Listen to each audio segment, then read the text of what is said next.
Well, folks, the Browns continued the last few days in free agency to fill some needs. As soon as Devin Bush left and signed with the Bears, the Browns turned around and signed Quincy Williams, former All-Pro linebacker from the Jets.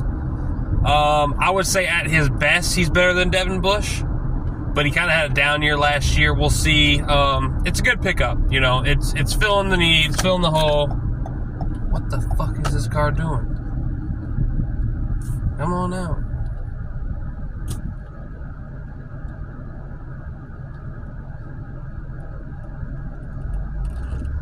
Jesus. But yeah, it's filling the need, filling the hole. Then they go re-sign Tevin Jenkins. He wasn't great last year, but he was one of our better linemen. I think with George Warhop, the new offensive line coach, he'll help him out as well as a lot of the offensive linemen. And then they signed the other Jenkins out of Green Bay, the center. I know he's recovering from an injury. Apparently he's played better at times at guard in his career. But either way, Andrew Berry is addressing the offensive line, which is needed.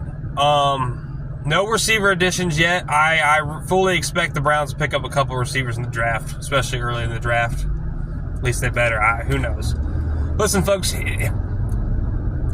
I give kudos to Andrew Berry for trying to reform the offensive line, but look, this is an Andrew Berry problem that he is drafted so poorly up until last year, and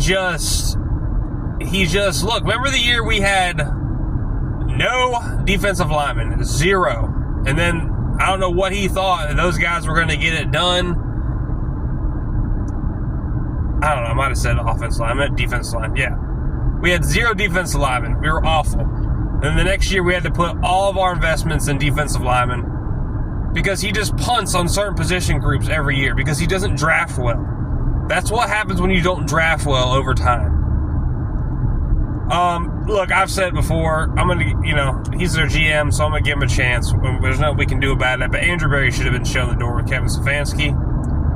But we'll see, man. I don't expect them to do too much more. They won't make any sexy picks. There's not many more left. I think they're pretty much focusing on the draft now, and I expect them to take Carnell Tate at 6 or trade back and get Mekhi Lemon. But we'll see, man. Go Brownies.